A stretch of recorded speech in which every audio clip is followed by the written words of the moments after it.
All right. Are we currently completely offended by my music yet? Not my music, but the music that I chose to play. Sorry, I'm running a couple minutes late on the start. I actually had to find the music to play because I sat there and I had to make dinner, and then by the time I was finished eating dinner, I was like, crap! I need to take a significant amount of time to do my meditations. Yes, believe it or not, I meditate every day, and yet this is my music. How's it going, guys? And even when I say my music, I just mean the style. I had never heard this band before. This was just jumping right on it. Um, Gave it a quick sampling. Netherwalker. They seem to be like right up there in like the Lorna Shore neighborhood of viciously relentless, a little bit of atmosphere, and a plethora of growls and pig squeals. Anyway, it's all appropriate for the Jewish War. We've been reading up on the wonderful levels of absolute monstrous brutality that is going on in this place for this period of time. So, welcome to the show, everybody. Good to see you all here. I got 4 people viewing. Yay. I've had a couple of dead, um, you know, largely like dead streams. As of late, people I'm sure are catching it afterwards. This is a like, I'm sure when people are following me, I jump around from topic to topic. I'm doing the Jewish War. I'm doing Norse magic. I'm doing this is history. I'm doing psychology. I'm doing interviews. I'm all over the place, right? I don't believe in making a bazillion channels for what you do.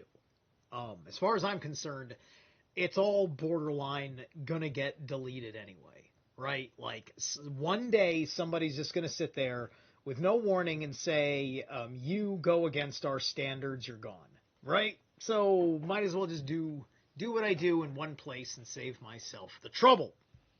The only other channel I got is Zerilath Shreds. That is my, I'm not even gonna call it music. That is me playing my guitar. That's what that is. You can call it music if you like. It's a lot of noodling. There's a decent amount of bad notes. And I'm very jaded as a musician. Based on the direction life went, the direction bands I was in went. And I couldn't give 2 fucking shits about the world's opinion of how professional I am or anything else. Take your bullshit about your suggestions about what you do and don't like about what I do and take it the fuck elsewhere. I will fail on this if I must, but I enjoy doing this. And that's the only goddamn fucking thing I care about. Because at least I'm halfway good at it, because I like to aggrandize from the microphone right here. Which is not that hard, I suppose. You just have to have a natural knack for talking and being, I don't know, yourself and charismatic or some bullshit. Perhaps one day I'll get enough practice hours in where I won't suck at what I play on my guitar and be happier. But I'll take anger today. Anyway, welcome to the show. This is a long one, so I had to pick music at the last minute, and I needed to pick 4 songs for this one, because this one will be 3 breaks. Alright, so let's open her up.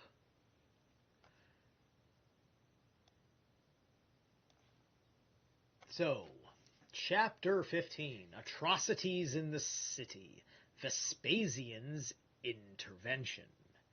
So this is the whole plight with the Jews in a certain manner. You ought to. It actually does. It actually coincides very well with what I'm talking about, especially because the Essenes are mentioned in it and everything else. On the Unslaved Podcast channel, some old clips that were cut out from earlier podcasts about the Dead Sea Scrolls. Those were put out on the Unslaved Podcast with Michael Sarian, David Whitehead. Michael is going over some of the particularities of the origins of the Dead Sea Scrolls and the manner in which they were presented to the public and the manner in which they have been kept since then, including aspects of the Council of Nicaea. There's 3 videos now that were put out on the Dead Sea Scrolls on that channel. They're 15 minutes apiece. Those are good to take a look at because those origins kind of also correspond with this time period and are related specifically to the Essenes, which was now many chapters back. And somebody was arguing with me that the Essenes were Christians, and no, they were not. They were Jews with their own little sect that was going to be building something that then would be taken and become Christianity. But it's associated with the Melchizedeks. John was as crafty as a fox. He was eaten up with the love of despotic power and had long been engaged in treasonable activities. I'm going to see how long I can go on this read without water because doing all this, well, I mean, I do have water. It's just, it's just lukewarm and filled with microplastics. So I'm going to deal with this until the break then. It's a good thing I left it here. All right. Of despotic power and had long engaged in treasonable activities. In the present crisis, he pretended to be on the citizens' side and went everywhere with Ananus, whether to discuss the situation with the leading men by day or to visit the guard posts by night, afterwards betraying his secrets to the zealots. Thus, every question discussed by the citizens, even before a decision had been reached, was communicated by him to their mortal enemies. In his determination to avoid suspicion, he showed the utmost obsequiousness? Okay, Mr. Translator, with your like, is that like is that what? I don't even know like what root word we're talking about here. Give me a fucking definition. All right, according to DuckDuckGo, the quality or state of being obscure. Oh, fuck you. Come on, give me. What does the word mean? Full of exhibiting servile compliance, fawning, promptly obedient or submissive to the will of another. Oh, okay, so he was a bitch. All right, so John was a bitch. All right. So John was a bitch to Ananus and the leader of the citizens, but his efforts to impress produce the opposite result. For his thank you, Peaceful Penguin. Obedient or attentive. Right. That's all like, here's my peons, here's my direct servants, right? Yeah. Obsequiousness, or something like that. I can't believe they, like, what the fuck is this? This whole book is not really a bunch of big fucking words, and then they throw this in here. It's a suspect. Why did you need to throw? You could have said he could have showed the utmost servility to Ananus. He could have just said servility, and it would have been a reasonable like it would have been like understood in less specific terms, I suppose, right? Right? Like, granted, I am happier with a bigger vocabulary. I would rather see, like, if this is the best word for whatever word Josephus used, then that's great.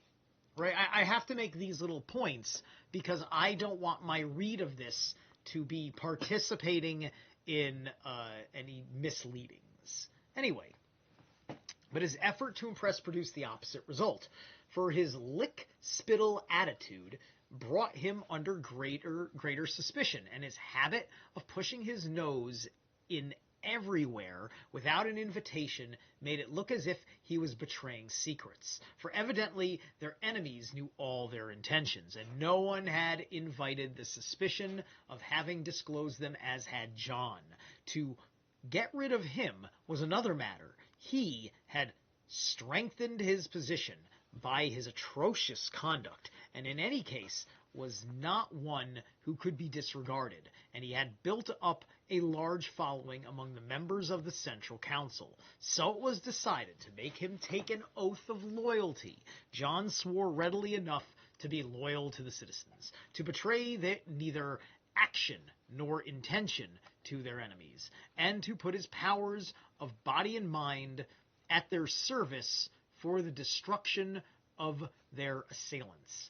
Ananus and his friends, satisfied with these oaths, now forgot their suspicions and invited him to their discussions. They even commissioned him to arrange a truce with the Zealots, for they were anxious that no act of theirs should desecrate the temple and that no Jew should fall in its precincts. John, however, as if he had sworn loyalty to the Zealots and not against them, went in and, placing himself in their midst, declared that he had often run into danger for their sakes, to keep them informed of all the secret measures concerted against them by Ananus and his friend. Now he was face to face with the greatest possible danger, and so were they all.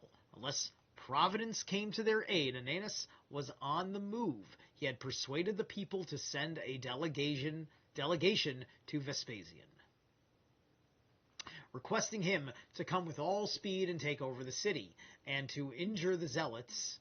He had announced a purification ceremony for the morrow, so that his men could gain admittance either as worshippers or by force and attack them at close quarters. He did not see how they could hold out for long or stand up to such vast numbers. He added that it was by divine providence that he was the one commissioned to arrange a truce. Ananus was making these overtures in the hope of catching them off their guard. They must therefore either humbly beg their besiegers to spare their lives or obtain some help from outside. Anybody who cherished hopes of being pardoned if they suffered defeat must have forgotten their own black record, or imagine that when the offenders expressed regret, their victims were obliged to forgive them at once. In actual fact, wrongdoers often caused only disgust by eating humble pie. Once again, humble pie would not have been a word that really existed then, I don't believe. And the wronged were all the more furious. I certainly don't believe that Josephus used the word like that. And this is the second time they use the word humble pie in this book. So eating humble pie must be, again, probably the same exact expression was probably used. So, when they found they had the whip hand lying in wait for the Zealots were the relatives and friends of the murdered, and a mass of people enraged by the suppression of laws and law courts. Even if a tiny section of these was sorry for them, the furious majority would obliterate it. Such was the fanciful story he told to frighten them all. Precisely what help from outside he had in mind he did not venture to explain, but he was hinting at the Idumeans. To rouse the zealot leaders to special fury, he insinuated that Ananus was a savage brute, whose threats were particularly meant for them. The leaders were Eleazar, son of Simon, judge the most capable of devising suitable measures and carrying them out, and one Zechariah, son of Amphicalius, both members of priestly families. When these two, beside the general threats, heard those directed against them personally, and were told that Ananus and his friends, in their determination to make themselves dictators, were calling in the Romans, another of John's slanders, they were quite at a loss what to do, being so desperately short of time, for the citizens were prepared to attack them quite soon, and the speed of this design had cut off all hope of reinforcement from outside, as they would be finished entirely before any of their allies was any the wiser. All the same, they decided to call in the Idumeans, and wrote a brief letter saying that Ananus had deceived the people and was betraying the capital to the Romans, that they themselves had revolted in defense of their freedom, and as a result were imprisoned in the temple, that a few short moments would decide whether they should survive, and that unless the Idumeans came to their aid with a speed, they would soon be in the hands of Ananus and their mortal enemies, and the city in the hands of the Romans. Further details the messengers were to communicate to the Idumean chiefs orally. To convey the message, they chose to men of great energy, fluent and convincing speakers on public affairs, and still more important, exceptionally good runners.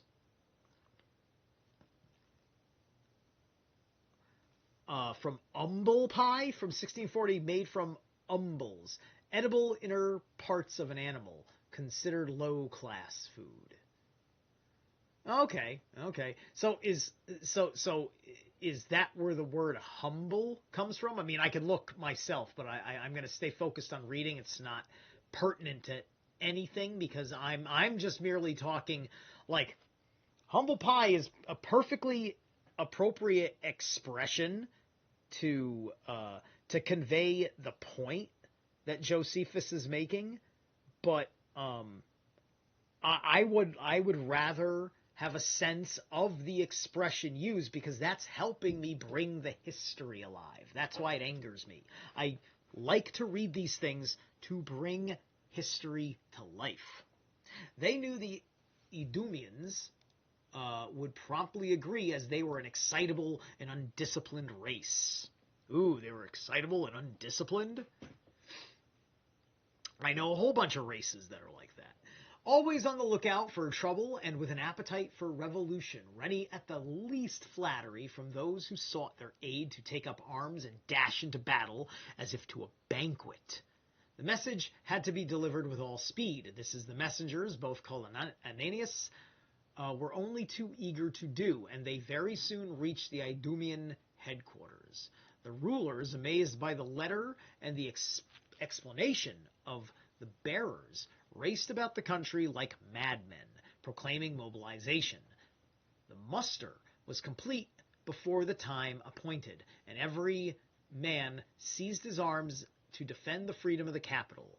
Forming an army 20,000 strong, they marched to Jerusalem, commanded by 4 generals, John and James, the son of Sosas, Simon, son of Cathla, and Phineas, son of Clasoth.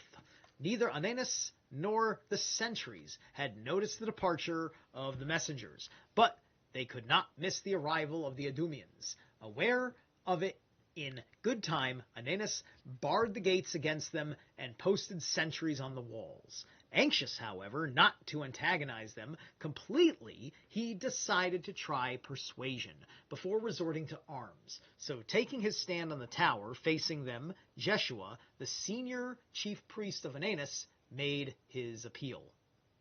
Many different disorders have gripped the city. No trick of fortune has astonished me so much as the way scoundrels have received support from unexpected quarters. You, for instance, have come here to help these dregs of humanity against us with more alacrity than could be expected, even if the capital had called on you to resist a foreign attack. If I saw any resemblance between you and those who have fetched you here, your enthusiasm would seem natural enough. No bond is as close as similarity of character. But actually, if they were examined one by one, none of them would be found fit to live a moment longer. The dregs, the scum of the whole country, they have squandered their own property and practiced their lunacy upon the towns and villages. Let's see. Old French, humble, earlier, humil. Okay. All right. Very cool. Thank you. The dregs, the scum of the whole country, they squandered their own property and practiced their lunacy upon the towns and villages around, and finally have poured in a stealthy stream into the holy city. Bandits so utterly ungodly that they have desecrated even hallowed ground. Right? So like, dregs of society and stuff, and just like, now, I'll put it to you this way, right? Josephus is a Jew writing about his own people, right? So if he's going to propagandize an enemy of, I suppose, the Romans or whatnot, considering that there were Jews that were all for preserving themselves via cooperation with Rome, and changing their ways, per se, or rationalizing that their ways kind of worked here despite various issues and offenses. You're talking about probably like the, like failed society, right? Like these are the guys that are like, these are like the dropouts that are probably like, like they're probably strung up on drugs or some shit, right? Like these guys are, it's the idea, like, these are the losers of our country, right? It's like these people that are, they got no weapons, no infrastructure, no organization, no nothing, and they're raiding an ICE facility, right? It's just like the failed people of California that can't fight for their rights either in speech or in deed. All right. They may be seen now shamelessly getting drunk in the sanctuary and spending what they have stolen from their victims to satisfy their bottomless appetite. So they're addicts, and this is exactly what you think it is. This is like San Francisco today, right? So, but your great army in its shining array is a sight that would be welcome if the capital had, by common consent, invited you to support us against the foreign enemy. What could anybody call this but one of fortune's meanest tricks? When he sees an entire nation take up arms for the sake of the most despicable scoundrels. Wow, doesn't that sound familiar, Democrats? For a long time, I have been asking myself, what on earth made you move so suddenly? Without good cause, you would never have armed yourself from head to foot to support bandits against your kith and kin. When we heard Rome and treachery mentioned, that is what some of you were shouting a little while ago, and how you had come here to guard the freedom of the capital. Nothing these impudent wretches ever did surprised us as much as this lying invention. Men who are born lovers of liberty and for liberty above all are ready to fight a foreign enemy, could in no other way be incited against us than by framing a charge that we were betraying their beloved liberty. Think, who are the slanderers and who are their victims? And gather the truth not from fairy tales, but from known facts. Once again, we're seeing this mentality with one side in particular, right? This is like proto-liberalism, proto-conservatism in many respects, right? These people that they want to fight Rome, but they don't fucking fight every day, They want to fight Rome because they want to keep this little world they live in that's got um like a handful of the things that satiate their desires in it, you know? So, whatever could induce us to sell ourselves to the Romans now, we need not have revolted at the start, and when we had done so, we could quickly have made our submission. Before our countryside was ravaged, hey, what's up, Pasta? Now, even if we wanted to, we cannot easily obtain an armistice. When the Romans despise us for the loss of Galilee, and it would be a disgrace worse than death to cringe to them when they are on our doorsteps. For myself, I would prefer peace to death, but once war has begun and battle been joined, I would rather die bravely than live as a prisoner. Which do they say that we, the citizen leaders, sent secretly to the Romans, or that the citizens voted us authority to proceed? If they blame us, let them name the friends we sent, the stooges who put the dirty business through. Was anyone spotted on his way there or caught on the way back? Are they in possession of any letters? How did we keep it dark from all these thousands of citizens with whom we rub shoulders all day long, while a handful of men, blockaded and unable even to leave the temple for the city, were informed of secret goings-on in the country? Has the information reached them only now, when they must pay the penalty for their crimes, and while they had no fear for themselves, was none of us suspected of treachery? If, on the other hand, they lay the blame on the citizens, everything was discussed in public, wasn't it? There was a full attendance at the meeting, so that before your informants arrived, rumor would have brought you the news quite openly. Then, again, wouldn't they have sent ambassadors if they had voted for an armistice? Who was elected? Let them name him. Gentlemen, this is simply the pretense of men afraid to die and fighting to escape the punishment that is coming to them. Why, if the city had been destined to be betrayed, no one but our slanderers would have been vile enough to do it. The list of their villains is complete already, but for this one treason. Okay, bear with me 1 second. How many pages have I been reading here? 1, 2, 3, 4.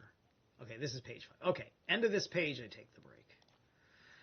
But now that you are here in arms, your prime duty is to defend the capital and help us exterminate the usurpers who have suppressed our courts of justice, trampled on our laws, and settled all disputes with their swords.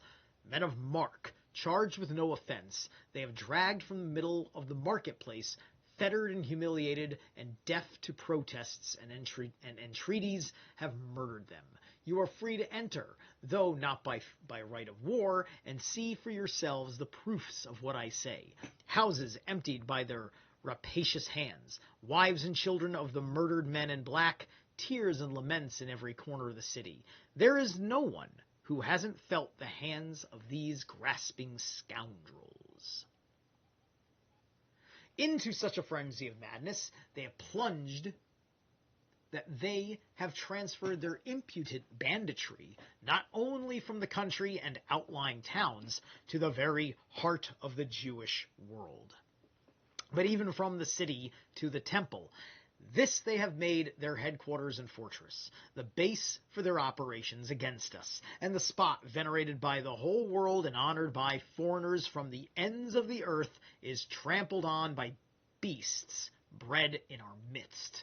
Now, in their despair, they are deliberately setting district against district, town against town, and enlisting the nation to tear out its own vitals. Therefore, the right and proper course for you, as I said before, is to help us exterminate the ruffians, and to punish them for cheating you by daring to call you in as allies when they ought to have feared you as avengers. Ah, yes, are they going to assemble? Okay, bad nerd joke. Okay, anyway. But if you can't disregard the appeal of such men. It is still possible to lay aside your arms, come into the city by right of kinship, and holding the balance between both sides serve as arbitrators. Think what they will gain by your judgment on charges unanswerable and very serious. And we're going to pause right there at the top of the page, and I'm going to get that lovely first break in. And what am I going to torture you with this time, you ask? Inception of Fall, Elegy of an Empyrean 2, the Unalloyed. These are all pretty technically brutal songs I got tonight, so get ready to brace yourself. 3, 2, 1.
There we are. Okay, what's up? Okay, we're back. We're back.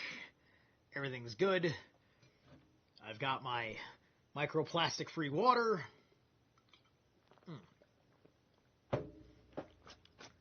Dang. All right, anyway.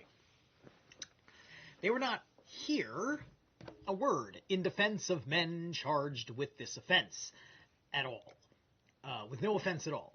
Still, let them recap the benefit. Not heavy enough. Pasta Man. I know. Like, it may not be heavy enough. You might be right. But I do know that before you met me, you didn't know what heavy music was. I happen to know this guy. But anyway. All right. Anyway, still, let them reap the benefits of your coming. But if you will neither share our indignation nor act as judges, there is a third course: to dissociate yourself from both sides and neither rub salt into our wounds nor give any support for those who wish to destroy the mother city. However, much of you suspect that some of us have been in contact with the Romans. You have only to watch the approaches. If any of these slanderous suggestions is found to be true, then you can come and defend the capital and punish those whose guilt is proved. The enemy couldn't catch you off your guard while you are so near the city. If none of these proposals seem to you acceptable or reasonable, don't be surprised that the gates remain shut as long as you carry arms. Jeshua's speech fell on deaf ears. The Idumean rank and file were furious at not being instantly admitted. While their generals were enraged by the invitation to lay down their arms, they might as well be prisoners as throw them away under compulsion. Simon, son of Kothla, one of the generals, managed at last to quieten the uproar of his men, took his stand where the chief priests could hear him, and made his reply. If it is no longer surprising that the champions of liberty are confined in the temple when our people are shut out of the city that belongs to us all, shut out by men who are ready to admit the Romans, perhaps with garlands on the gates, but converse with Idumeans from the towers and order them to throw away the arms they have taken up in defense of liberty, who will not trust their kinsmen with the defense of the capital, yet expect those very people to arbitrate in their disagreements and accuse others of putting them to death without a trial, when they themselves are condemning the whole nation to ignominy?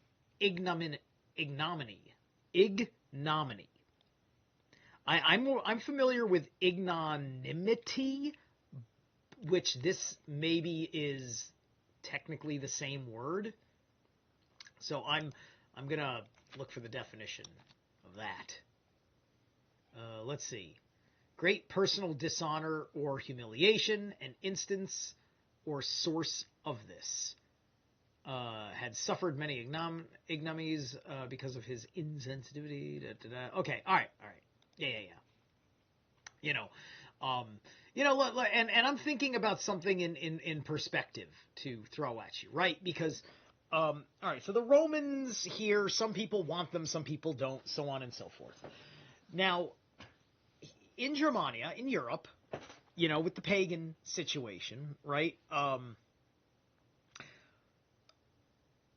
We were fighting each other a decent amount.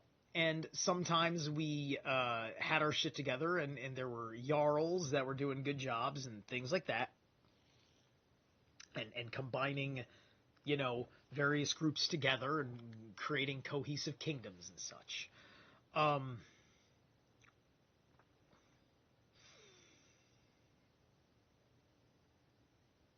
However, we did not have these problems, right? But before Rome gets this, look at things, because Rome's not looking at it and, saying, you're fighting amongst yourselves and you're all fucked up as people. No, they're just looking at it as you're all fighting amongst yourselves, right? And so, the empires are these larger perspectives of the world. That's the way I'm kind of looking at it, right? It's like, it's a unifying principle in the world. It believes that its unifying principle inherently, unfortunately, means fucking with a few things that are deeply personally important to various tribes, right? Now, Europe fared 20 times better than people like here in this region of the world because we didn't fall into these kinds of dishonors, right? The same, like, problems, right?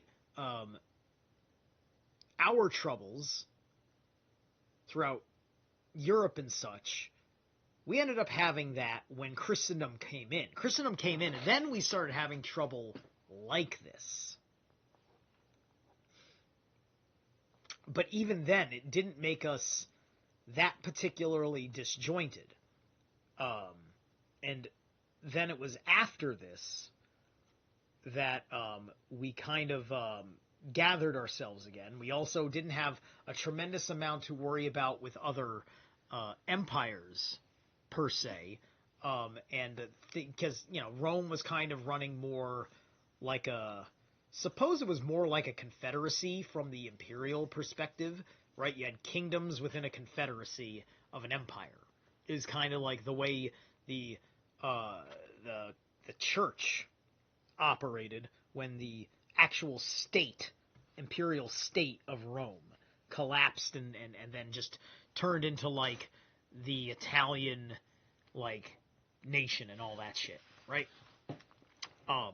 So because this is a point that's made by Josephus several chapters earlier when he is running through what was argued unto the Jews about the pros and cons of what the Jews wanted to do and what the Romans wanted to do to and for the Jews. And it's just like, broski, you ain't got it to handle all of these things. You're going to get trampled underfoot by your enemies. You're not going to make a whole lot of friends, yada, yada, yada. You're in a sorry state. Now, in Europe, we were not crazy like this. We certainly were fighting amongst ourselves, squabbling over shit, too, but we hadn't lost our fucking shit as far as, honor and respect and all these different things are concerned. You get my point, right? Nobody was being completely indignified as a people and dying embarrassingly in a battle of pots and pans versus swords and spears. That's what this is. People pots and pans fighting men with swords and spears. It's fucking ridiculous. It's just like, it's basically saying, you've already fallen, you don't know it yet, we're not interested in genocide. But a whole bunch of you do have to die. Anyway, the gates of this city have always been wide open to every foreigner for worship, and now you have walled them up against your own countrymen? We were racing here to cut your throats, of course, and to attack our own people. We, who were only hastening to keep you free. No doubt you are blockading have wronged you. No doubt those you are blockading have wronged you in the same way, and you have collected an equally convincing assortment of suspicions against them. Then, while confining everyone in Jerusalem who cares about the welfare of the state, after shutting your gates without distinction against the peoples who are nearest to you in blood, and ordering them about in this insulting way, you complain that you are under the thumb of usurpers, and hurl a charge of despotism against the victims of your own usurpations. Once again, doesn't this ring a bell? Right? The whole the whole victim blaming thing as, by pretending that the victim is somehow the monster, right? It's just like, you're a monster because you're white and you have self-respect and you have the discipline and the hard work and the well-dressed and the well-groomed and the honorable mannerisms and disposition and all that shit. But you're the bad guy because you're doing all the things that, by under laws of nature, meaning don't matter who fucking sets laws of man, are the ways you further yourself. Me, with the nothing that I have, with the fear of starvation this last month from having fucking no work, I try to keep myself together under those same laws instead of thinking about robbing a grocery store, right? These are the kinds of people that would rather think about robbing a grocery store than getting their shit together.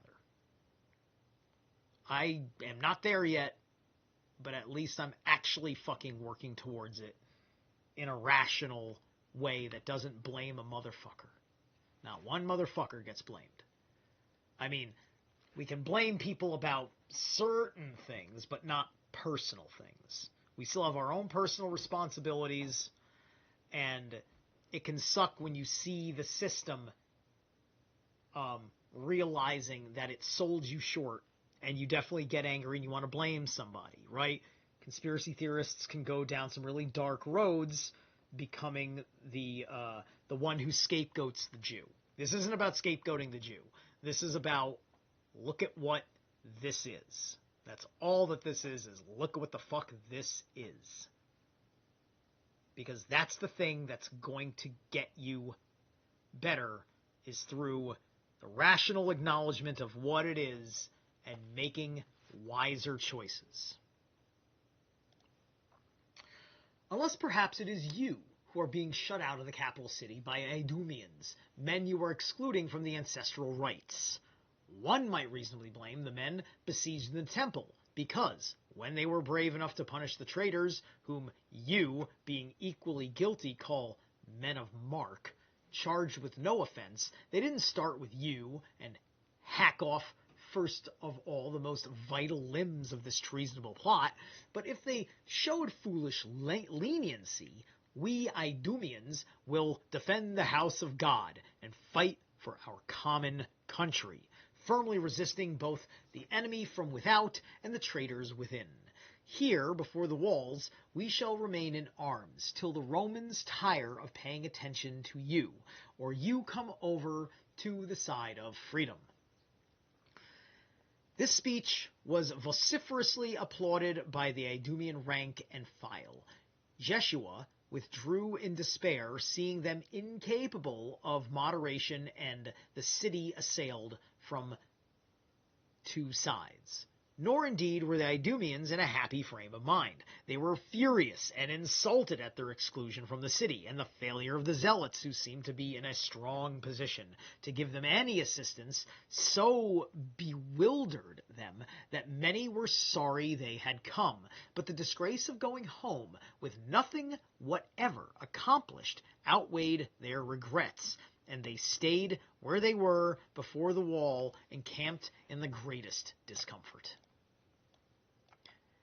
During the night, a devastating storm broke, a hurricane raged, rain fell in torrents, lightning flashed continuously, the thunderclaps were terrifying, the earth quaked with deafening roars. Disaster to the human race was plainly foreshadowed by this collapse of the whole framework of things, and no one could doubt that the omens portended a catastrophe without parallel.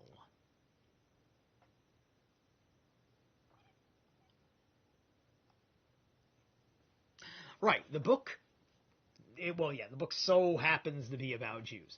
But that's why I'm reading it, right? The point is that the Jews are this big scapegoat, right? And the Jewish conspiracy is something that is kind of completely intertwined with a Roman conspiracy, which is intertwined with a conspiracy that transcends known persons, unless you're savvy to the Bach saga and you understand this deeper aspect of who the, quote, rabbis are.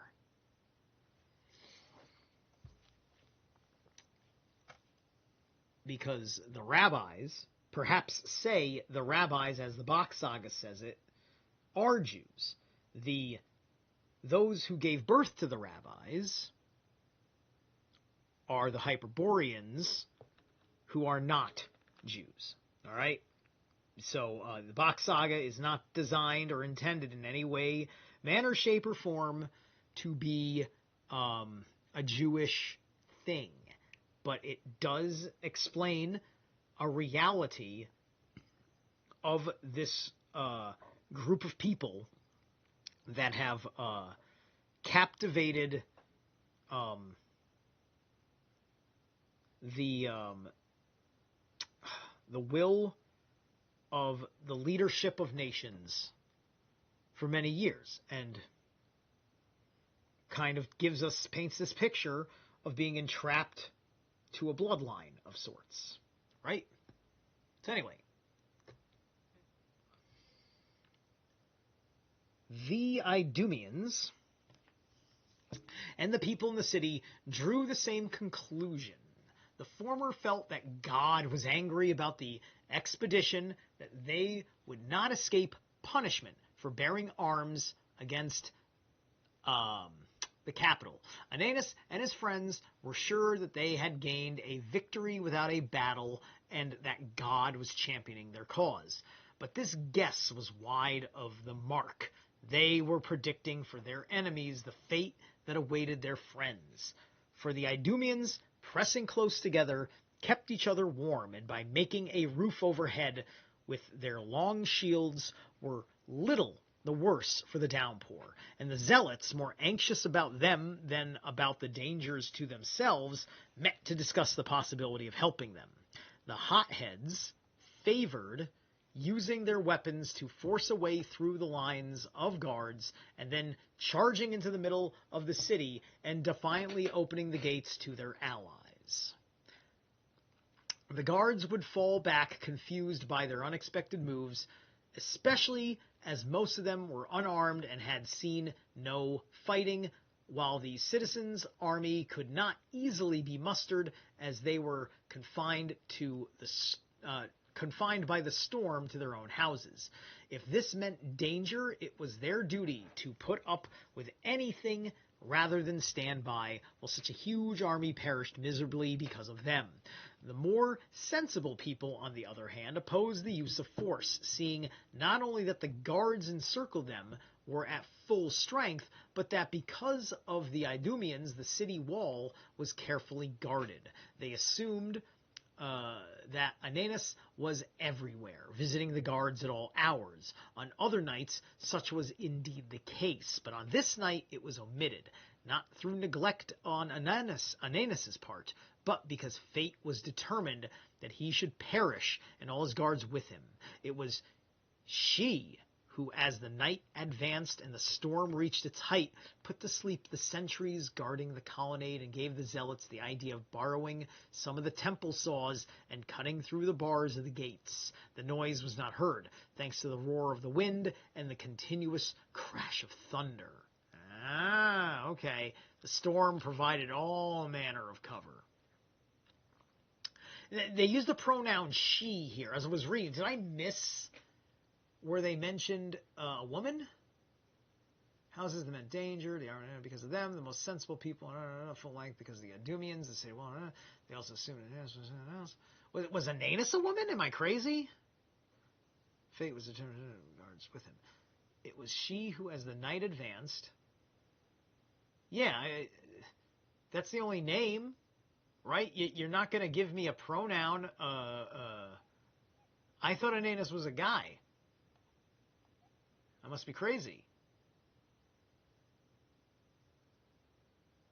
Can't be Jeshua. Looking for names. Just scanning real quick for names. I would have to imagine the name would have been mentioned in the prior passage or the current passage. So, I'm going to say screw it. All right.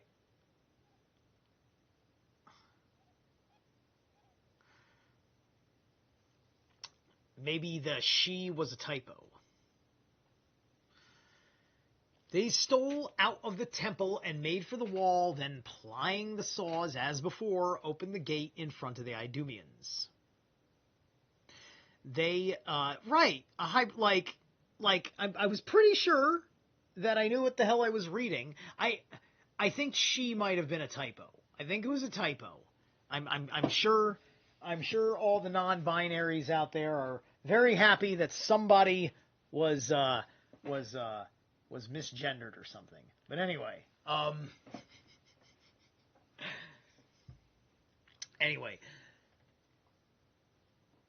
they panicked at first, thinking that Ananus had his men. See, yeah, because there's the he pronoun, his pronoun. But anyway, were making an attack, and every man grasped his sword to defend himself. But they soon realized who had come and passed through the gateway. If they had flung themselves in the city, nothing could have prevented the citizens from perishing to a man.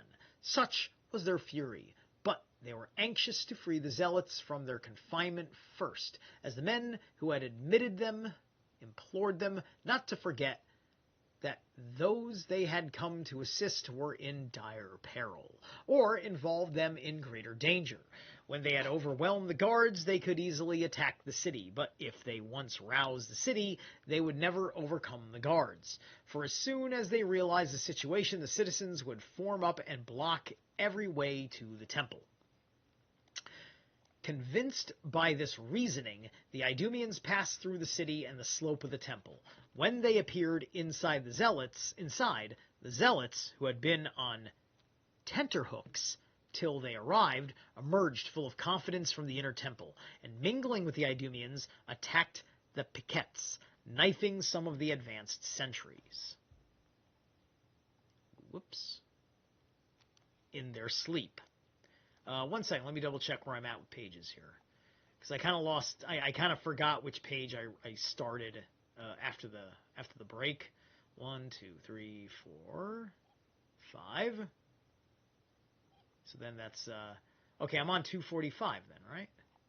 Yes, I am. Oh, okay, yeah, I started at 240, so I'm just going across the board. All right, so when I get to the end of 250, that's the next break. All right. The shouts of those who were awake roused the whole force.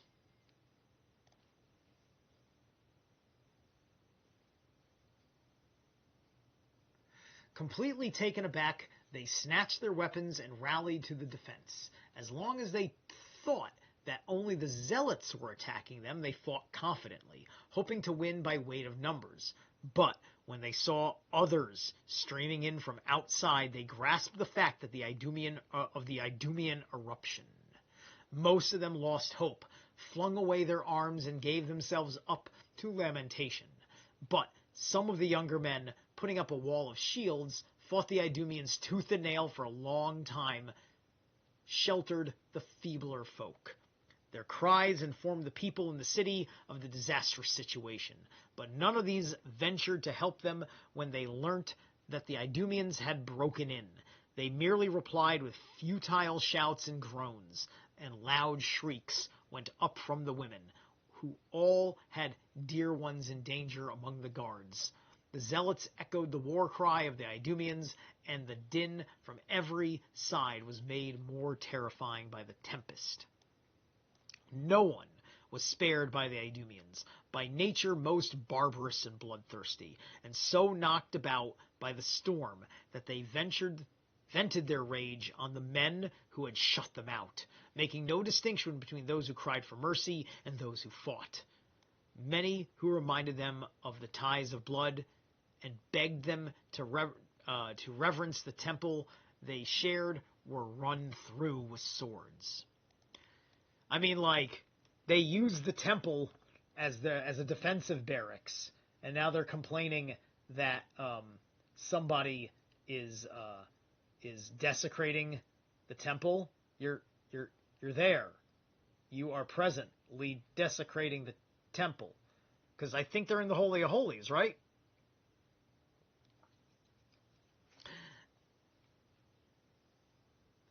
There was no room for flight, no hope of safety. They were crushed together and cut down until most of them driven back, with no way of retreat left, relentlessly assailed by their murderous foes, and in a hopeless position, flung themselves headlong into the city, choosing for themselves a fate more pitiable. It seems to me then the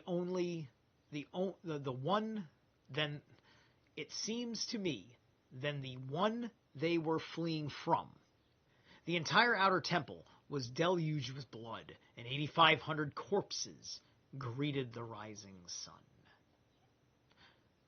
This Holocaust, he might have used the word Holocaust. Granted, it would have been not appropriate because it wasn't a burnt offering. This was a blood offering. Did not satisfy the Idumean appetite for blood. Turning to the city, they plundered every house and killed anyone they met. Then, thinking the common people not worth bothering about, they went after the chief priests, most of them rushing off to attack these. The priests were soon caught and killed, and the murderers, standing on their dead bodies, ridiculed Ananus for his devotion to the people and Jeshua for his speech from the wall. So devoid of decency were they that they threw out the dead bodies without burial. Though the Jews pay so much regard to obsequies that even those found guilty and crucified are taken down and buried before sunset. I should not be far wrong if I said that the fall of the city began with Ananus. Ananus' death, and that the overthrow of the wall and destruction of the Jewish state dated from the day when they saw the high priest and champion of their cause assassinated in the middle of the city. For he was a man looked up to on every account and entirely honest, and although so distinguished by birth, position, and reputation, he loved to treat even the humblest as equals. And like I said, here he is, he's priest or rabbi, and his birth is a part of it. It's not just, I'm going to enter the clergy, right? This is the breeding system. Utterly devoted to liberty and with a passion for democracy, he always made his own interests take second place to the public advantage and made peace the aim of his life, for he knew that Rome was invincible. But when he had no option, he made careful preparations for war in order that if the Jews would not end hostilities, they might carry on the fight efficiently. In short, had Ananus lived, hostilities would indeed have ended, for he was an eloquent speaker who could mold public opinion and had already silenced his opponents. If war it was to be, the Jews would have held up the Roman advance a very long time under such a general. His yoke fellow was Jeshua, not on his level perhaps, but far above the rest. But I think God had sentenced this polluted city to destruction and willed the sanctuary should be purged by fire, and so cut off those who clung to them and loved them so dearly. So if there was a fire, then I suppose it was a Holocaust, right? I mean, there's going to be fires and wars and stuff, but they're not talking about burning bodies. In fact, they're just talking about the city is burning, but I suppose a burnt offering doesn't have to be any particular person. It could be a thing. Anyway, thus men who a little while before had been clad in the sacred vestments and conducting the worship renowned through the world had been revered by visitors from every land on earth, were thrown out naked to be devoured by dogs and wild beasts before all eyes. Virtue herself wept for these splendid men, I believe lamenting her total defeat at the hands of vice. Yet such was the end of Ananus and Jeshua. With these two out of the way, the Zealots and a solid mass of Idumeans fell upon the population and butchered them like a herd of unclean animals. Ordinary people were killed where they were caught. The young nobles were arrested, fettered, and locked up in prison in the hope that some would join the rebels. Their execution was delayed, but not a man did so rather than align themselves with scoundrels against their own country. They all chose death. For this refusal, they paid a terrible price. Raining pretty hard over here. They were flogged and racked, and only when their bodies could endure no more torture were they allowed to die by the sword. Those arrested in the morning were finished off at night, and the bodies brought up and thrown out to make room for the next batch. The people were so petrified with fear that no one dared either to be seen weeping for a dead kinsman or to bury him. But they kept their tears secret behind locked doors, and made sure that none of their enemies could hear them before they uttered a groan. For the mourner promptly received the same treatment as the mourned. By night, they took up a little dust in their hands and sprinkled it on the bodies, or by day, if a man was exceptionally bold, 1,200 of the young nobles died in this way. Disgusted now with haphazard slaughter, the Zealots set up sham courts and faked trials. They had decided to liquidate one of the most distinguished citizens, Zechariah, son of Baruch, as they were annoyed by his burning hatred of wrong and love of freedom, and his wealth made them hope not only to plunder his property, but also to get rid of a man capable of destroying them. They therefore issued a categorical order, summoning 70 men in public positions to the temple, where they turned them into a stage jury with no authority. Then they charged Zechariah with trying to betray their country to Rome and sending an offer of treason to Vespasian. There was no proof of the charges, no evidence at all, but they said that they themselves were quite convinced of his guilt and claimed that this should satisfy anyone. Zechariah realized that his fate was sealed. He had been treacherously summoned to a prison, not a court. But certain death was not going to deprive him of free speech. He stood up, scoffed at the incredibility of the charges, and in a few words disposed of the whole indictment.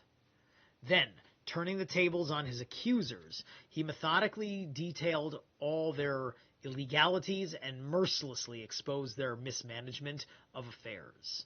The Zealots howled with rage and could hardly keep their hands off their swords, determined as they were to play out this farce, this sham trial to the end, and eager also to find out whether the jurors would risk their own lives in the cause of injustice. The 70 brought in a unanimous verdict of not guilty, choosing to die with the defendant rather than bear the responsibilities for his destruction.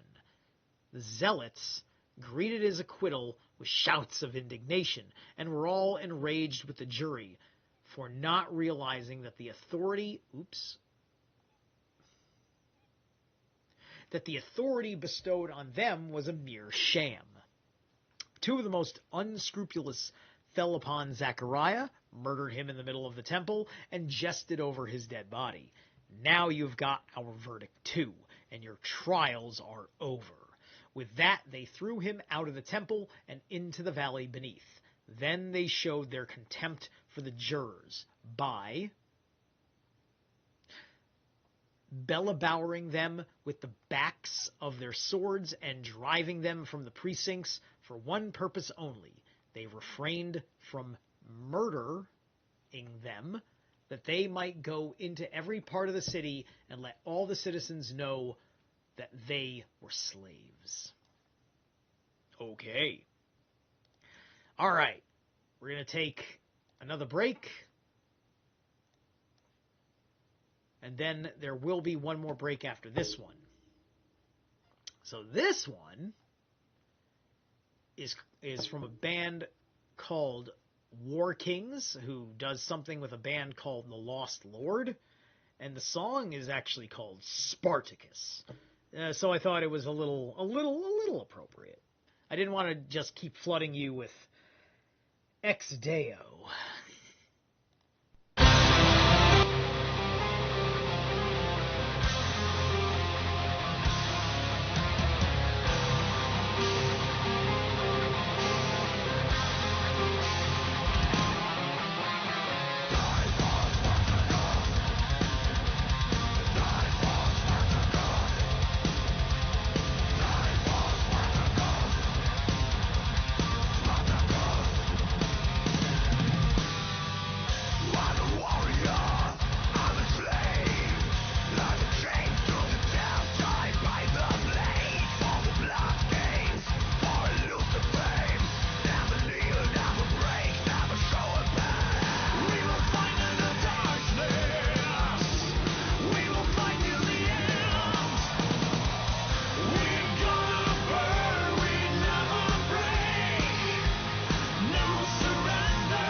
All right, that's a very very short song. Less than 4 minutes, and it just goes by so damn fast. I hardly had 3 seconds to compose myself and steal a tiny bit of a not very filling snack, but it is very healthy and it's ranch flavored, or at least if it's not healthy, it's at least not terribly toxic. They're like those veggie stick things, and it's covered with ranch. So, anyway,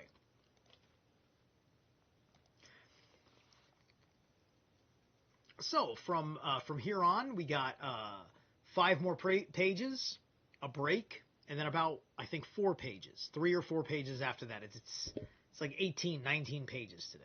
All right. The Idumeans now felt sorry they had come and were disgusted with the goings-on. One of the zealots came to them privately and held a meeting at which he denounced the excesses they had committed jointly with those who had called them in, and listed the damage done to the capital. They had taken up arms on the ground that the chief priests were betraying the capital to the Romans, yet they had found no evidence of treason whatever. Whatever sounds... He should be saying whatsoever. Maybe back then they didn't say whatsoever. It was whatever, and then somebody said whatsoever, and somebody kept it. I don't know how it works. But what I did want to say... See, this is also very... It's just like... You just slaughtered like 8,500 people, and now you're going to say oopsie daisy? This is literally, you dropped a nuke on somebody, and then you said oopsie daisy. This is ridiculous. But her defenders, so-called, see, there's female pronoun again, right? But that would be, but the her would be like the city, right? Or the people as a whole. Per se, right? Because there's typically, that's implying the goddess, because it's very environmental, very locational, very group dynamic like. These are all goddess type of qualities. But her defenders, so-called, were all out for war and personal domination. The right time to stop all this had been at the outset, but having once formed a partnership to shed their country's blood, they ought at least to set a limit to their midseeds and not go on assisting the destroyers of all they held dear. If some of them were vexed at the closing of the gates and the refusal to let them enter at once with their weapons, those responsible had paid for their opposition, hadn't they? Ananus was dead, and in a single night the population had been almost wiped out. This had produced an unmistakable revulsion of feeling in many of their own people. Why?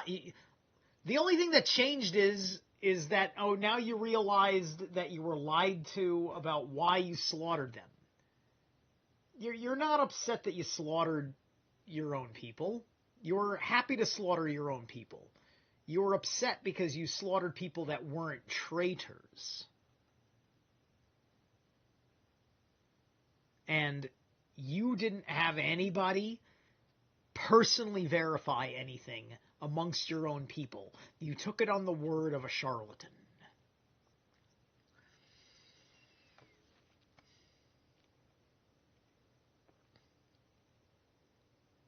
Hold on a second.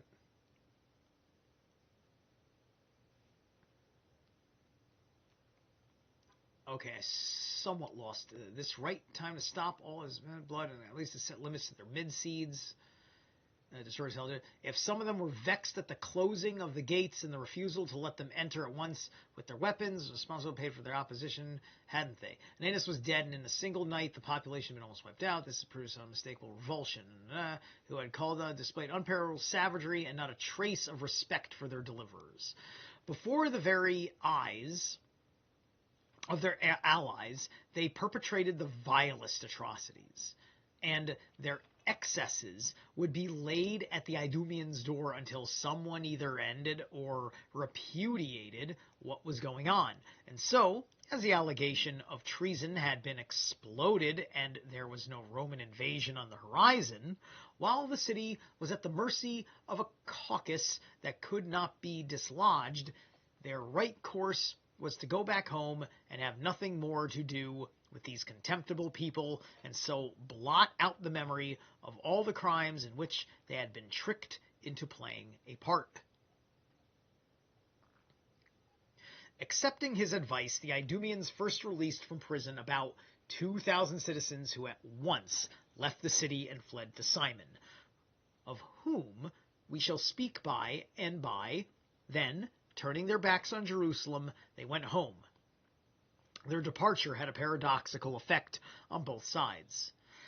The citizens, unaware of the revulsion of feelings, recovered their spirits for a time as if rid of an enemy, while the Zealots became more arrogant still, not as if they were deserted by allies, but as if relieved of men who frowned upon and interfered with their excesses.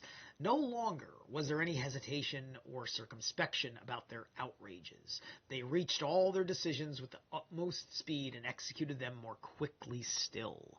Chief objects of their lust for blood were the brave and... I'm sorry.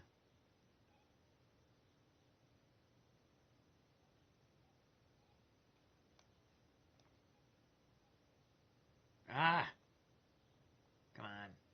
Come on. See, when I go back up the page, it doesn't jump to the bottom of the page, it jumps to the top of the goddamn page. Anyway, chief objects of their lust for blood were the brave and the nobly born, the former being victims of their fear, the latter of their envy. They felt their whole safety depended on their leaving no one who counted alive. Along with many others, they murdered Gurion, a man with a reputation and a good family, but democratic and passionately devoted to liberty, if ever a Jew was. He owned his ruin mainly to his plain speaking, as well as the advantages he enjoyed. Nor did Niger the Parian escape their clutches. He had shown amazing courage in the campaigns against the Romans, but now, protesting loudly and displaying his scars, he was dragged through the middle of the city. When pulled outside the gates, he despaired of life and pleaded for burial. But they made it brutally clear that the grave he so desired would never be his, and then did the foul deed. As he died, Niger called down on their heads the vengeance of Rome, famine and pestilence, battle and slaughter, and as a final disaster, a death grapple with their fellow citizens. All these things heaven visited on the godless wretches, and the retribution was most just, for through their party strife they were to taste before long the mad fury of their fellow citizens. Ariel. Niger's death lessened their fear of being overthrown, but there was no section of the people for whose destruction they did not invent an excuse. Those with whom any of them had quarreled had long ago been put away.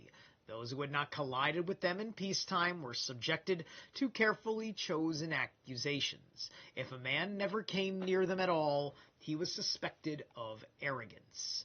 If he approached them boldly, of contempt. If he was obsequious, of conspiracy. The most serious accusations and the most trifling were alike punished with death, and no one could escape unless he was quite insignificant, owing to humble birth or poverty. In the Roman camp, all the generals treated the enemy's internal division as a godsend, and in their eagerness to march on the city, begged Vespasian, a commander-in-chief, to lose no time. Divine Providence, they said, had upheld their cause by setting their enemies at each other's throats. But the pendulum would soon swing back, and at any moment the Jews might be reunited through wariness of mutual injury or some revulsion of feeling.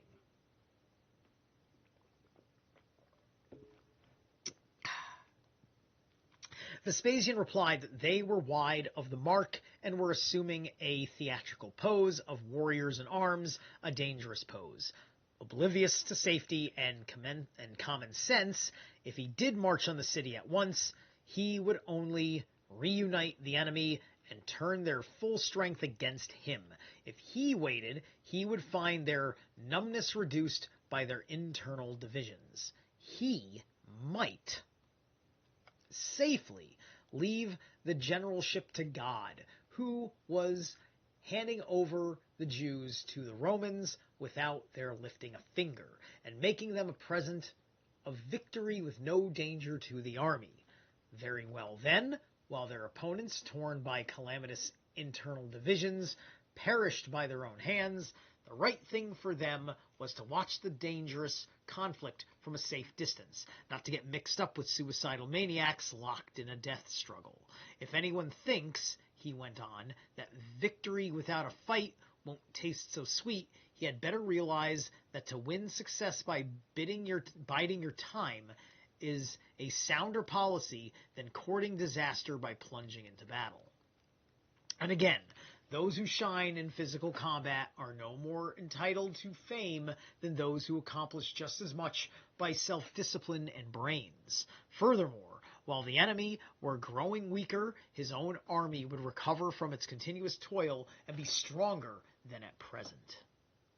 Finally, this was not the time to set their hearts on dazzling victory. The Jews were not busy making weapons, building walls, or recruiting auxiliaries, in which case postponement would injure those who granted it, but were being bled to death by dissension and civil war, and suffering daily greater miseries than they would themselves inflict on them if they attacked and overwhelmed them.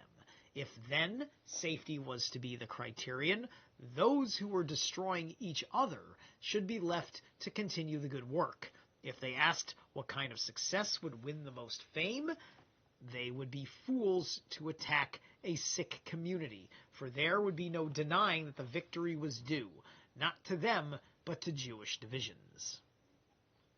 Vespasian's arguments were accepted by the officer, and any doubt as to the soundness of his judgment was soon dispelled, as steady stream of deserters eluded the zealots. But flight was difficult, as every exit was guarded, and anyone caught going out, whatever the reason, was assumed to be on his way to the Romans and dispatched forthwith. However, if he paid enough, they let him go, and only if he failed to pay was he a traitor, so that the rich purchased their escape, and the only poor were slaughtered.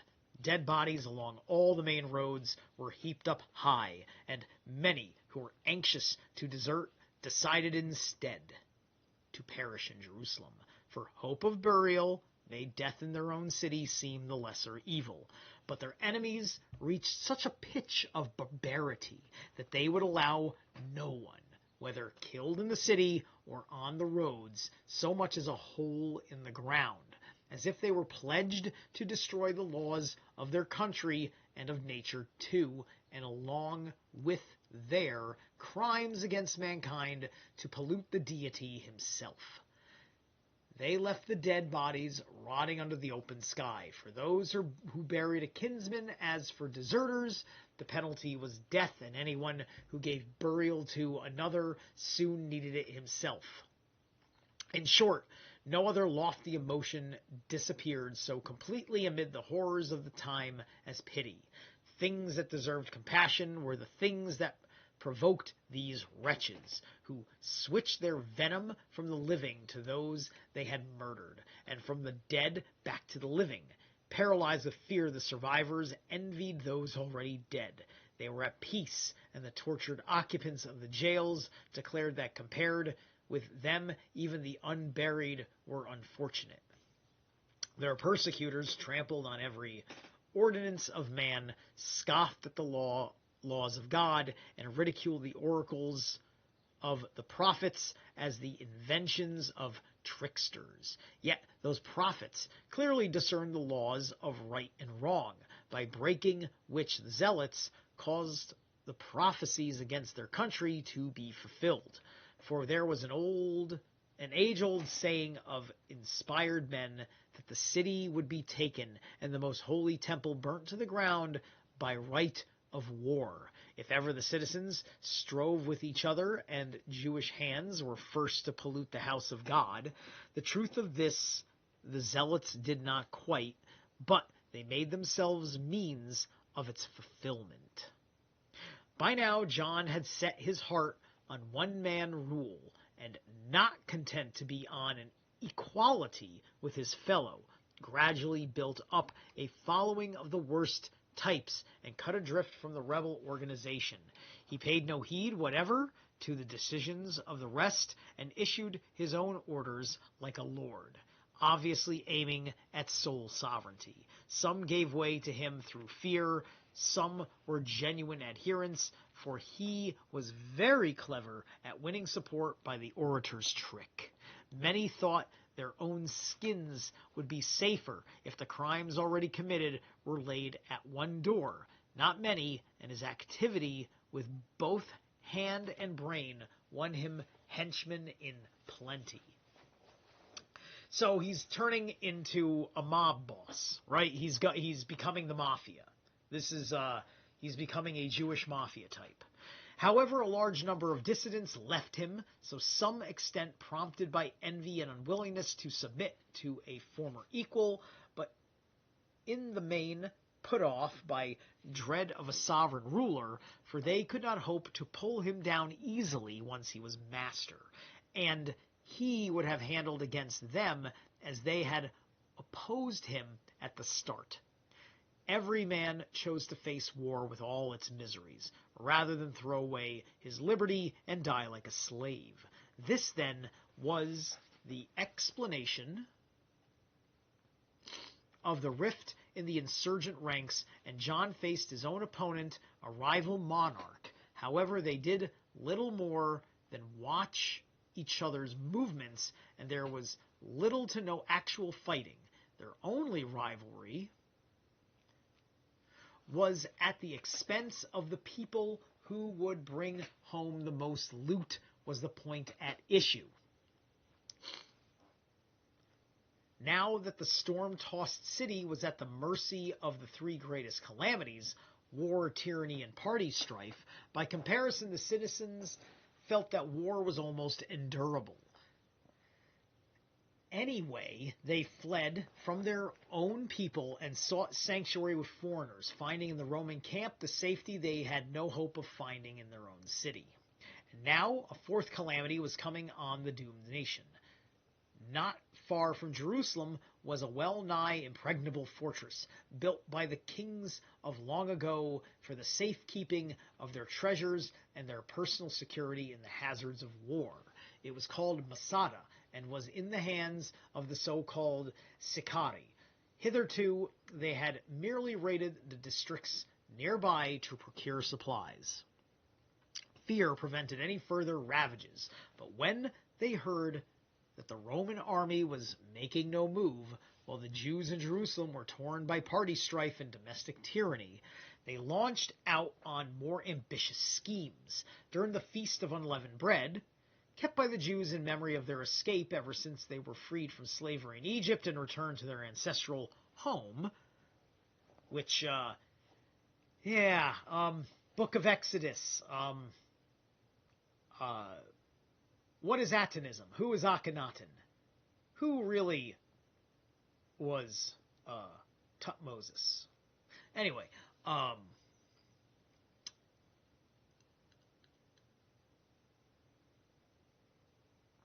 they eluded those who lay in their path and made a night raid on a little town called Engedi. Those who might have put up a resistance were scattered before they could seize their weapons and form up and thrown out of the room. Those who could not fly, women and children, more than 700 in number, were butchered. Then they stripped the houses bare, seized the ripe crops, and brought the loot to Masada. They proceeded to plunder all the villages round the fortress and ravaged the whole area, their numbers being daily swelled by a flow of ruffians like themselves from every side. Only this region of the world, man. Only this region of the world does this just keep going on, right?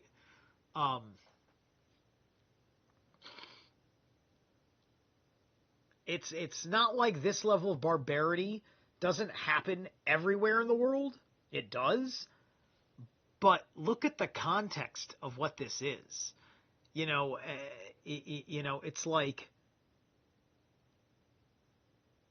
It's like the only it's ridiculous is what it is, right?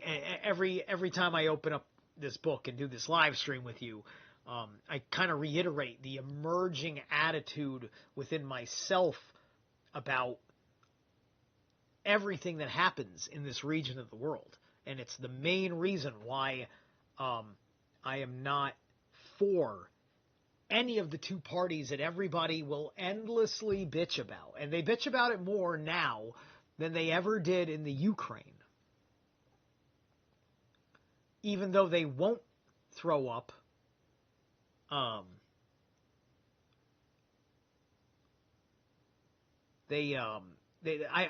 I've seen more Ukrainian flags thrown up since 2022 than I have seen Palestinian flags thrown up since. When did this current thing start? Like last year or something?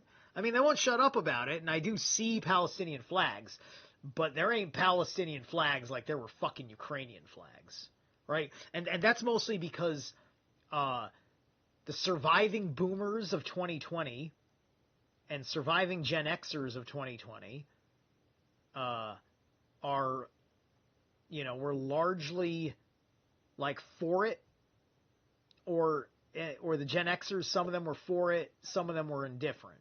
Like more divided, I suppose. More indifference, but, you know, you would typically see, because of liberal attitudes, going the Jewish way, just because liberalism was understood to be not really a thing that you felt a warm and fuzzy feeling for defending the Islamists, right? You were against the bloodshed as a liberal, but you also weren't necessarily for the Muslims because, you know, you want to have all sorts of freedom. You're a Gen Xer. You're playing with your drugs. You're playing with your sex toys. You know, you're playing with all your sins.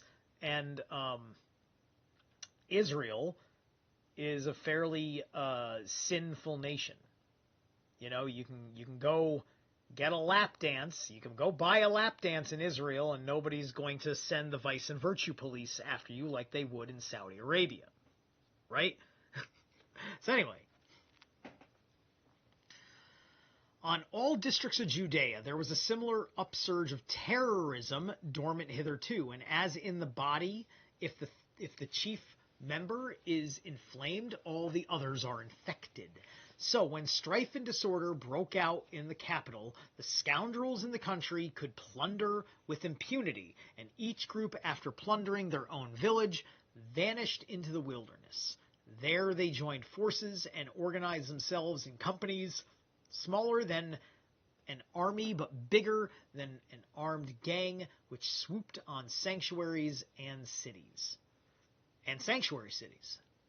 Anyway, those they attacked suffered as severely as if they had lost a war, and were unable to retaliate, as the raiders, like all bandits, made off as soon as they had got what they wanted. In fact, every corner of Judea was going the way of the metropolis. Excellent. Just right there on 256. Perfect place to take a pause. Yeah, well, Greta is Gen Z. Greta's Gen Z, right? Gen Z and many millennials, the youngest of the millennials, the ones that are cusping Gen Z, are part of the liberalism narrative of multiculturalism and non-Carpathian white people at all cost. At all cost, including the destruction of oneself.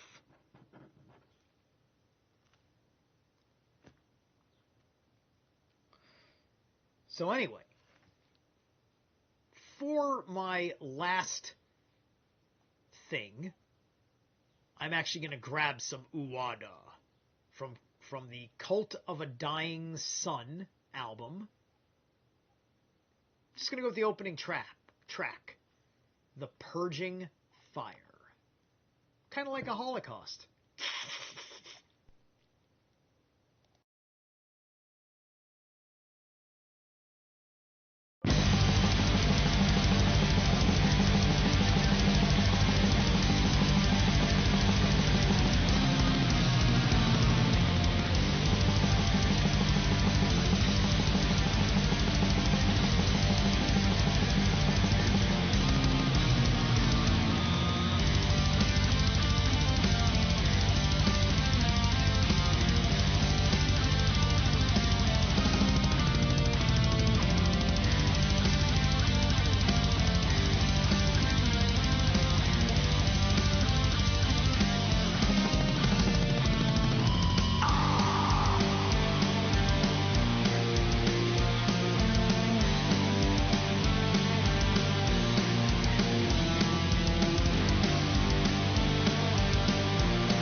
And today's... Hey, there we go. Okay, screw that commercial. Excellent, we got about 4 pages to go. How we doing over here?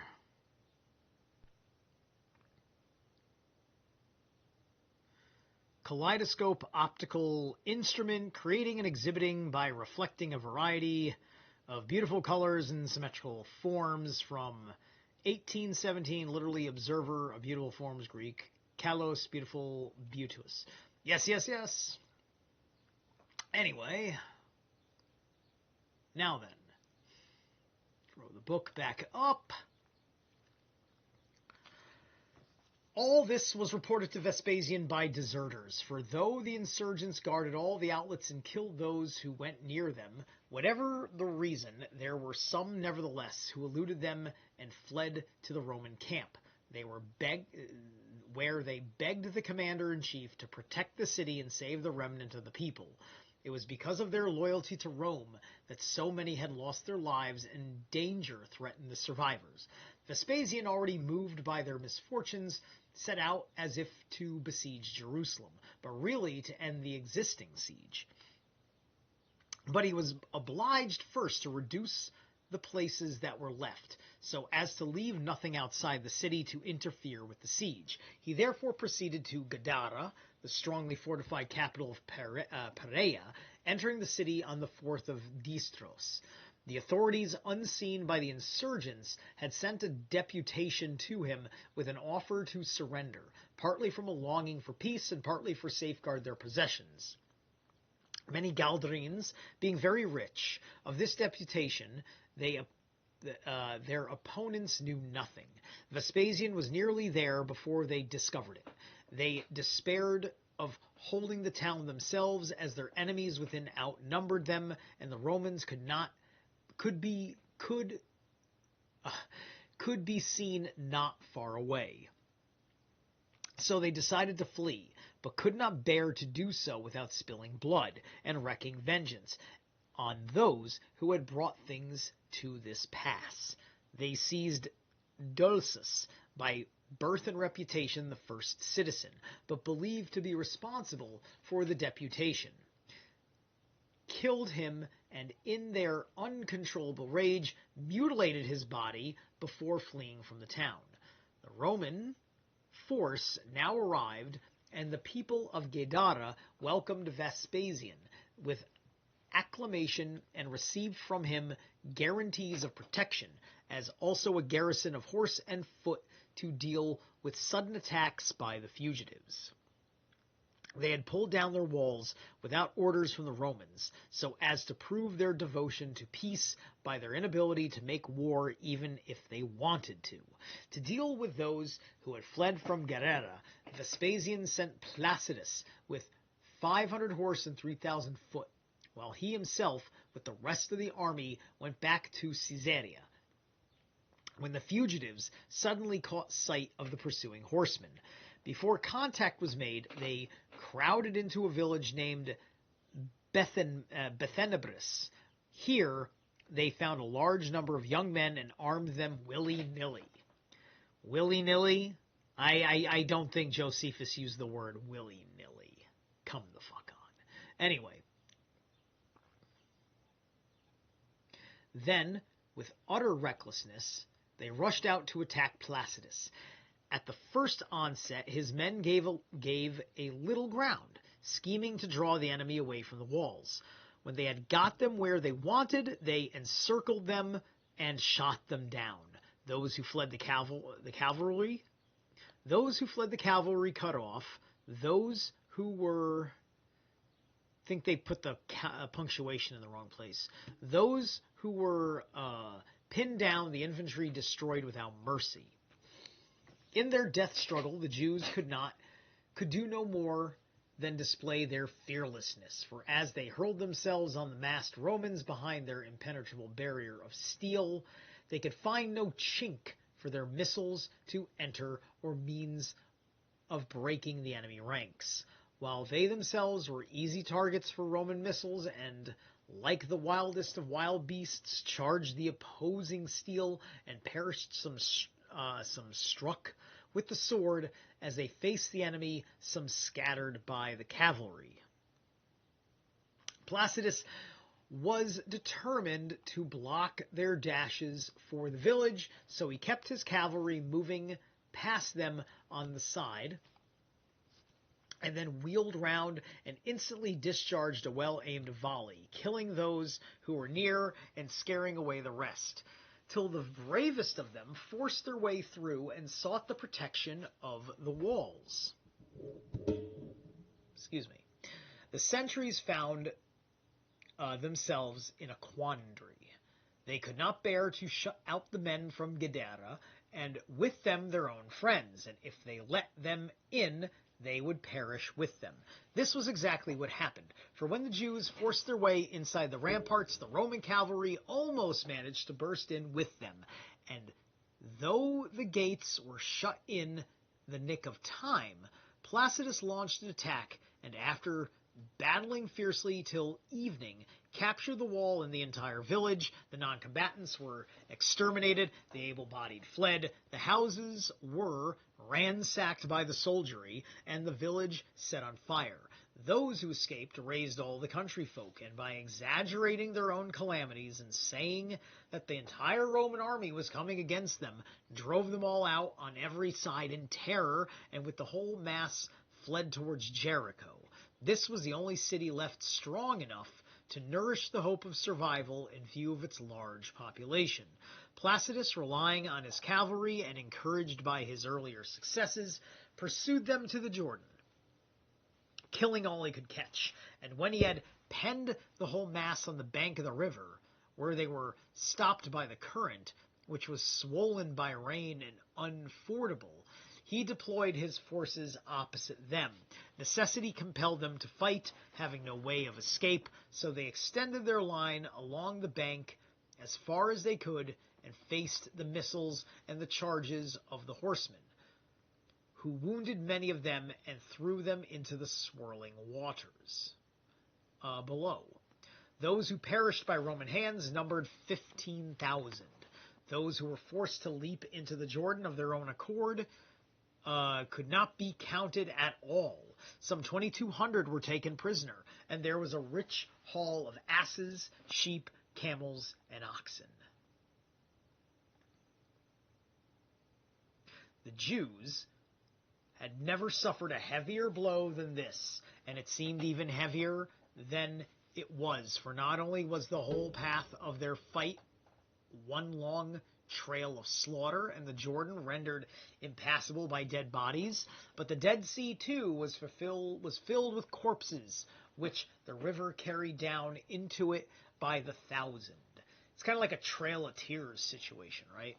Placidus, seizing his advantage, launched attacks against the little towns and villages around about, captured Abila, Julius, Bezimoth, and all the rest as far as the Dead Sea, and drafted into each the most suitable of the deserters. Then, putting the soldiers on board ships, he rounded up those who had sought safety on the lake. Thus all Perea submitted or was crushed as far as Machaerus. All right. Whoo! All right, that's the chapter. Not bad. Vespasian Emperor. That will be on the next show. Let me see. I want to get a look ahead and see how long the chapter is. So we're at 259.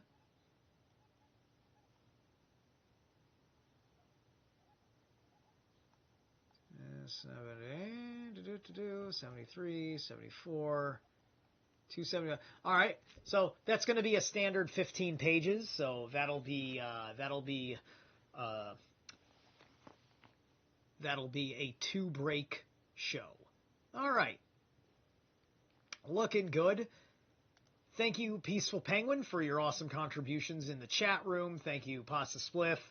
Hi, Archangel. Nice to see you in. And, yeah, that's about it. Thank you all very much.